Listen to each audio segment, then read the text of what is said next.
राम राम, मैं गौरव कुमार आपका आपके चैनल पर स्वागत करता हूं। आज हम बात करेंगे एक बार फिर से सुज़लॉन एनर्जी इंडिया लिमिटेड के बारे में, सुज़लॉन शेयर के बारे में। ऑलरेडी इसके बारे में कई बार आप लोगों के साथ एनालिसिस हो चुकी है, लेकिन बहुत ज़्यादा कुछ इसमें फंडामेंटली बताने लायक नहीं है। हाँ, टेक्निकली थोड़ा सा इसी पर हम 2 मिनट एनालिसिस करेंगे। डिस्क्लेमर, जो भी चीज़ें बताई जाती हैं वो केवल और केवल सुनने के लिए बताई जाती है, कोई बाइंग सेलिंग रिकमेंडेशन नहीं है और ना ही कोई स्टडी पर्पज।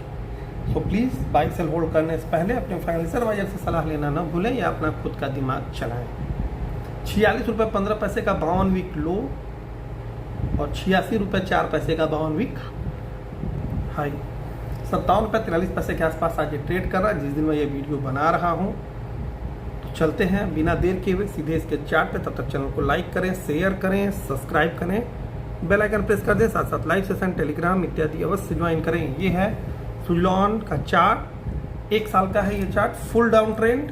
देन उसके बाद थोड़ा रिकवरी का संकेत देता है, लेकिन रिकवरी सस्टेन नहीं हो पाती है क्योंकि देख रहे हैं लक्ष्मण रेखा दिखाई दे रही है 70 रुपये के आसपास। इसका बहुत ही तगड़ा रजिस्टेंस है जिसको क्रॉस करने में काफ़ी कठिनाइयों का सामना करना पड़ रहा है। और इसके पहले वाले वीडियो में ये चीज़ें आपको अच्छे से डिस्कस की गई थी, तो उसे आप लोग फिर से देख करके इस वीडियो से तुलना कर सकते हैं। तो ऑलरेडी ये सपोर्ट के आसपास अभी ट्रेड कर रहा है। 55 रुपये इसका एक क्रूशियल सपोर्ट है। देन उसके बाद सीधे 50, फिर 45, 3 इसके इंपॉर्टेंट सपोर्ट। ऊपर की तरफ जो रजिस्टेंस है, जो इंपॉर्टेंट की मैं पहले बात करूंगा, 70, 75, 80, ये 3 इसके इंपॉर्टेंट रजिस्टेंस है। और माना वाले जो रजिस्टेंस है, जिसे कहा जाता है छोटे मोटे रजिस्टेंस, तो आप 60, 65 भी रख सकते हैं। लेकिन ये उनके लिए जो कि दिन भर में कम से कम 100 बार कुछ खुराफात करते हो। खुराफात करने वाले लोगों के लिए भाई 1-1 रुपये, 1.5 रुपये, 50 पैसे भी रजिस्टेंस और सपोर्ट है। तो अन्य थोड़े गंभीर प्रवृत्ति के लोगों के लिए जो इम्पोर्टेंट सपोर्ट या इम्पोर्टेंट रजिस्टेंस है, उस पर आप लोग ध्यान दे सकते हैं। ध्यान देने का मतलब कहीं से भी बाई सेल होल्ड करना नहीं होता है, और देखने का मतलब भी कुछ नहीं होता है, ठीक है, बस केवल देखना ही होता है। 70 रुपये के बाद ये देखने योग्य हो सकता है। तो आज के लिए भी इतना ही। फिर से बात करेंगे जेपी पावर वेंचर्स लिमिटेड के बारे में।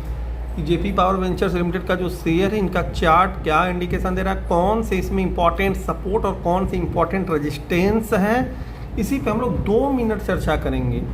डिस्क्लेमर, जो भी चीज़ें यहाँ बताई जाती हैं कोई बाइंग सेलिंग रिकमेंडेशन नहीं है, ना ही कोई स्टडी पर्पज है, तो केवल आप इसे सुन सकते हैं, देख सकते हैं। तो देखने सुनने के लिए भाई कोई पनाही नहीं है। हाँ, आप प्रभावित मत होइएगा। 12 रुपये 36 पैसे का 52 वीक लो और 27 रुपये 70 पैसे का 52 वीक हाई। 18 रुपये 70 पैसे के आसपास ट्रेड कर रहा है जिस समय यह मैं वीडियो बना रहा हूँ। तो चलते हैं बिना देर किए हुए इसके चार्ट पे। तब तक चैनल को लाइक करें, शेयर करें, सब्सक्राइब करें।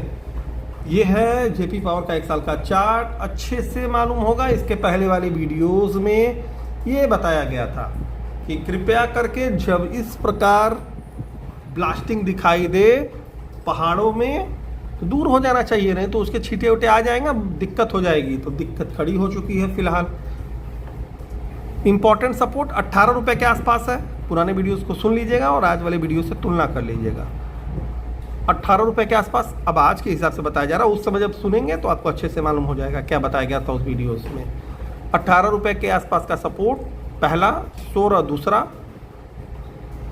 14 रुपये तीसरा सपोर्ट। अब 14, 13 दोनों हो सकता है, 1-2 रुपये ऊपर नीचे, ठीक है। तो 14 रुपये तीसरा सपोर्ट। ऊपर का रजिस्टेंस, छोटा रजिस्टेंस 20, इंपॉर्टेंट रजिस्टेंस 22, 24, 26 और सबसे इंपॉर्टेंट 28। ये 4-5 रजिस्टेंस। ऊपर का रजिस्टेंस बहुत बड़े डेंजर रजिस्टेंस हैं। तो रजिस्टेंस पे विशेष फोकस, सपोर्ट पे भी उसी के अकॉर्डिंग फोकस आप रख सकते हैं ध्यान देने के दृष्टिकोण से। और देखने योग्य ये 22 के ऊपर देखने लायक हो जाएगा आज के दृष्टिकोण से। और यदि ये 12-14 के आसपास आ गया तो फिर वो नियम कानून बदल जाएंगे, ठीक है ना। तो सपोर्ट रजिस्टेंस को विशेष तौर पे आप नोटिस डाउन करके रखिएगा। ध्यान और देखना अलग अलग बातें हैं। और बाई सेल होल्ड करने से पहले अपने फाइनेंशियल एडवाइजर से सलाह लेना न भूलें। धन्यवाद। राम राम।